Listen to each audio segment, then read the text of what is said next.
galanni kawaaqa haa ta'u geetaachoodhaa tootiin qooda guddaa qaban fakkaata. Taphni beektee hundi keessanuu kaajarana hundi keessanuu jidduutti deemee maqaa isaan dhawaa galatooma. Baalchaan beektee fiizii keessaa fuudhe waan waliin yaa'uu deemtu kan amma maashinii tokko yoo amma makiinaa yoo fiizii keessaa fuuteen kaatu beekadhu. Jara waliin yaa'uu jiru the most crucial time itti geetaachoon keessaa fiigee jechuudha.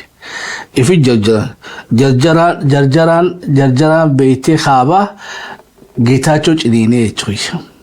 Walbataa jirraayyuu jarjaraan waraabessaa gaafa ciniin jaani jarjaraan kaabaa amma jarjaraan TPLF geetaachoo ciniinee ka geetaachoon keessaa bahe geetaachoon ammoo galmee isaanii fudhatee seenee jechuudha. Waan isaan deemanii hundinuu tanutti himanirra tanu quba qabnurra diteeliin isii tanuun himamin tabeetee mootummaadhaa galteetu irra guddaadha jechuudha. So geetaachoon kaaba ni kasaaree jechuu dandeenya. Kaaba akka ajaa'iba kasaaree jira isaatii miti du'aan isaatu lammada waan achi deebi'ee awwaalamatti fakkaatu. Walhubannaa geetaachoon achi keessaa bahuun tungaa waan uumte qabdi. Waan uumte qabdi wanni isin uumte keessaa faannoo duraan beektee haamilee oowwaadhaan qophootellee faallonuu kophaa ta'uu jalqabdama. Durum bagaa pilaanaa fi tarsiiboollee walii liqeessuu jalqabanii jechuudha. Dhiiroo walhubanna mokka. Waalaikum salaam wa rahmatullahi wa barakaatuh hundi keessanuu. So durum beektee meeshaan gara Eertiraarraa taligaan gara beektee Tigraayirraa dhufaa. Xiqqoo malee haa bikkoota akkattuu gara Finfinneetti zammatuudhaan waan akka nafneef. Haala kanarratti odoo jiraniiti geetaachoon keessaa bahuun iccitiin baate irra guddaan jeneraalonni tapha kana keessa seenan maallaqni isaanii duraa firiis ta'edha. Walhubannaayyuu jeneraala 42tu maallaqni isaanii irraa firiis ta'e. Dubbiin gaamma faannoo deeggaruun aarsaa fiddee jechuudha. So aarsaa san kafaluudhaaf uummanni kun qophiidhaaf gaanne haa beektee leencolloon hamtuudha jechuudha.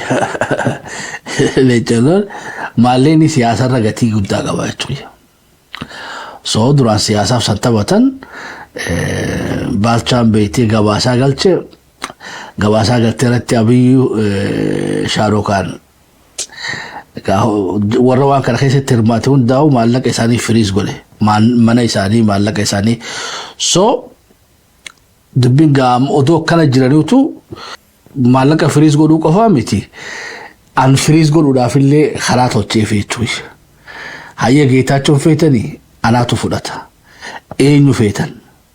So nama isaan fadhan beektee fuudhee fi addunyaa walitti qabee huloo namicha kana fadha jaanii namicha kana feetanii huloo ragaata Ameerikaa ragaata Ingiliiz Faransaay Jarman Austraaliyaa biyyoota addunyaa gurguddaa kana hunda yaamee Taaddasaa Waradaatti kanne. Taaddasaa Waradaa kana ammoo waan inni dalaguu qabu narratti himaadhaadha. So listii abbaa 8 bika garii 10 jaanii dhayite. Gaalistii san keessaas dubbiin beektee Eertiraa hojii haasa'uudhaati tofaannoodhaan lafa jirti. Amma gabaabduutti gaa amma achi Tigiraa keessatti bikka lama dhaabbachuun hin jirtu. Yoo beektee maallaqni akkasii gadhiifamu barbaadde afaan kana beektee manhaajii bullee malee beektee afaan kee walitti qabattee nagaan beektee hawaa maallaqa keetilee xorotaa keessa nyaachachuu dandeessaa jechuudha. Yoo kana taane immoo maallaqa dura steepiin dura maallaqa dhabuudhaan lammaffaa immoo maybe to'annaa jala ooluun keetuun mala Taaddasaa Waradaadhaatiin. So murattee ni dheeyta. Faannoo keessa dheeytee ni qabsoota ammoo gara Eertiraatti achi dheessitaadha. So dubbiin gaa TPLF xiqqoo confusion hamaa keessa jiran. Confusion hamaa keessa qabanii boodaan gaa bal'inaan isanii tuqa. Maaliif ajandaan odoo faannoo taatee TPLF irraa sonne go'anne wanni lamaantu yoo walitti dhufte horontaa taatee jechuudha yoo waa ibsuu dandeessi. Beekte jarri sadeen kun yoo dhufe gaa humna guddaa elektirikaa ta'anii jechuudha. ammoo kophaa isaa faannoon hin danda'u. Faannoon waa lamaaf hin danda'u. Tokko beetee ganaa barmaamushii jechuun egaa amma tokko eega ijaarame meeshuma waraanaa harka guute malee sammuu isaa keessa siyaasaan hin guunne jechuudha. Taligaan hin guunne ammaan dura. Walii galaayu. Kanaafuu uummanni kaan ammoo warra amata 50 qabsaa'aa ture deennoo haatu waa jijjiiruudhaati si beekade jechuudha. Wanni faannoo barbaadanii fi fanjii isaaniif irraa xaraguu deeman jechuudha. Imala gara Araakiloo kana faannoof dura naqaniiti isaa fanjii irraa xaharaa wayyaanee fi shaabiyaan akkuma itti waan itti gara Finfinnee imaluu barbaadan waliigalteen sangaa silaatii fitnaan itaati jenneeti yaaddoollee nuti taati hataa ififuu wanyaachuu seenan jechuudha. Duraanuu isaan kana warri tattaligeef beekada akka gaariitti tokkummaa bara tokko ta'uudhaaf uumaa nafneef bara tokko ta'uudhaaf uumaa nafneef tokko keessaadha walii dubbiin ka egaa Geetaachoon gamana gale dubbiin galteefiti tarkaanfii qabeetee kafaannoo tan hunda walii hidhuu deemu keessaadha wanii jechuudha. Inni dhawwamuun isaa gaa faannoo ajjeeseen dhufte jechuudha. Khasaaraa 1970 Oromoon keessa turte hogganoota keenya kan nyaata keessatti amata meeqa ta'ee wal nyaanne jechuudha. Amma faannoon Gondar, faannoon Goojjaam, faannoon beetee Walloodhaatii fi faannoon wanni haa jennu I don't know. Shawaa ugaa nuti qoteenyaan walii hidhamti. Shawaa odoo taane faannoo manzeedhaa jennu manzee fi marraabeeteedha. Ati akkasii ta'uu jedha fakkaata. Ta Ankoobaraa jennu takkaas. Faannoon Ankoobar zamachaa miidhee jettu sani faannoon Ankoobar faannoo beetee Walloodhaa ta'e finjettu Tamiree Wadaajeedhaatii fi faannoo masaafantiidhaa ta Gondar faannoo Zammana Kaaseetii tan beetee Goojjaamii jechuudha. Wanni tun beekadhu khasaaraan lama gurguddoon isaanii dhufte keessa daasporaanis harkaa utaalee jechuudha. I don't know. I think you gara methodology itti walaalu gaafa biraa beebii irra deebinee ibsuun nu dandeenya. Ammoo utaalaatumaan akka horoppotti waa isan garsiisaa jira akka kaangaarotti. I think anuma jala deemaa jirtan jeetti dhabdadha. Mee takka takka hanna. Waan xiqqashoo isan dura facaase jechuudha. Sirrumatti na hordofaa jirtan mokkam. Humni guddaan faannoodha.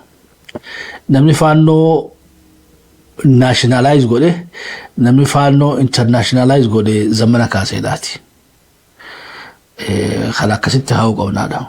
Zammana Kaaseedhaa hidhamee ture faannoo Gondar laamsheessuudhaaf Zammana Kaaseedhaa mana hidharraa gadhiisanii jechuudha. Isaa fi Alamuu Saxxeeti moo eenyu Saxxeedhaati hidharraa gadhiisan. Zammana Kaaseedhaa nama dabballee beetee baadeen ture jechuudha. Oo fayyaadee adeero hayyee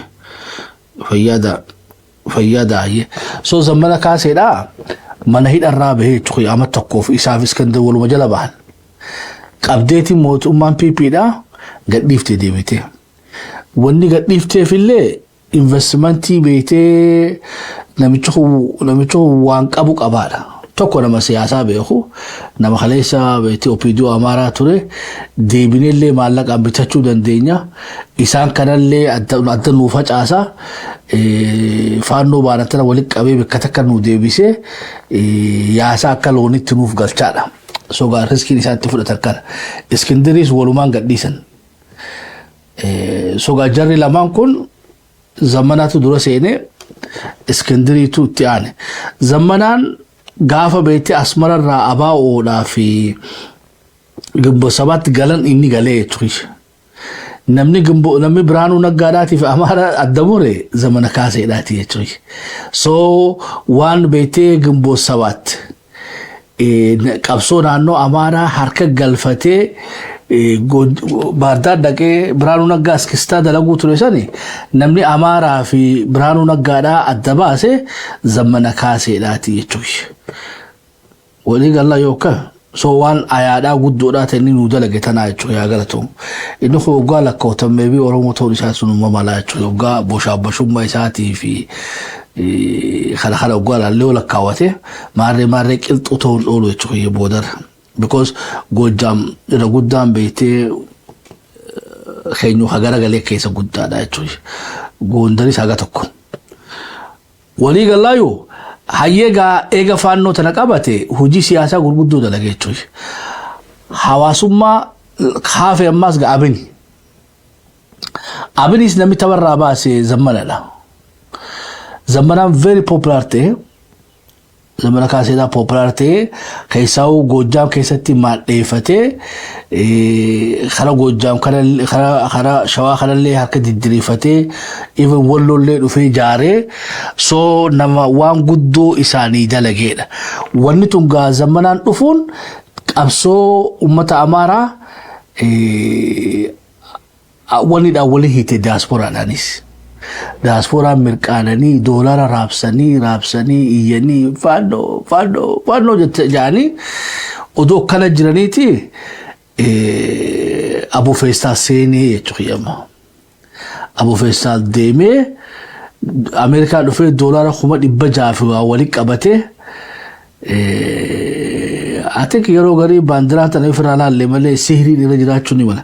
By the way jechi baandiraa juhuni jecha afaan eenyuudhaati mee asirra na barreessaa beektan. Eega guddaan keenya zamanaan nama siyaasaa beeku warra faannoo guutuu jiru kana keessa namni dubbatee nama amansiisuu danda'u. Militariidhaa hagamta akka strategistii qabu adawtan garuu at least he makes sense. Isaafi itti aanaan isallee maarree satteessanillee beetee in cabbataa lasanirra kaayisumaa wayyaadha jechuudha. Enya እኮ መንግስት ነው እንጂ እስቲ ልቀቁን እኛ መንግስት የሚለቀን ከሆነ ትግራይን እንጨብጣታለን ጃሳከስ ጆሰሪራ I think ወንማ ዘመኑማቱ ኢራ ወያላ jechuudha. Well ቀብሶ ዘመናን ግንቦት 7 ንኛቴ አብኒስ ንኛቴ duraan abini maal turte abinin beekadha baadeenu maabar abini fayyadamaniti abini da wanni isaanii Amaara beeti Oromiyaa keessa jiruu fi Oromiyaa ala jiruu fi naannoo Amaaraa jiru kana walitti biriijni walitti hidhuu deemu abin kana jechuudha. Abinis beekadha dalagaa laaftuun daleene zamana kaasee populaara ta'uun Gomas tarafase jechuudha. Inni Pretoria booda beeka zamana kaaseen waliigaltuma Pretoria booda zamanaanis Iskandaris waliigala hayya so Pretoria booda wanummaa mootummaan dura gootee abaniidhaaf aangoo hannu namicha wanni isaanii enyu mollaati Baqqalaa mollaati mollaa fuudhanii saayinsii maarree teknooloojii kaanii inni beetee doolaar birrii dura naqanii dheeduu jira jechuudha. Alantu jira. Already hisaaba gwaadhaan toora biliyoon tokko already nyaatee jechuudha amata dabre. Amata kanoo meeqa nyaatee rabbi yaa beeku jechuudha. Amma kun abiyyoo ijoollee lundan doylaa guyyaa qiyaamaa beetee sangaa masqalaatii gabbifatee jechuudha. Aangootti kanneen maallaqa nyaachisee maanoo xuusisee tapha amma namni hafee wanni qofa abin keessa. Namni sadii gurguddaan seenanii jechuudha. Seenanii nyaachuu jiran dheeduu jiranii jechuudha. Ham godhuu jiranii jechuudha maallaqa biyyattii. Waliigalaayu ka Israa'eel hordofuu keessatti ulfaadhaa gaatoma miidiyaarraan dhabamina qabsoon teessan sirriitti deemaa jirti gara waaqaatiin gara namaatiin miti. Kanaafuu yaaduu kana walitti coraa haa deemnu gaasessiiqaan goobanaa makmaasa Oromootiin nagaa waaqaa keessatti tura. Thank you.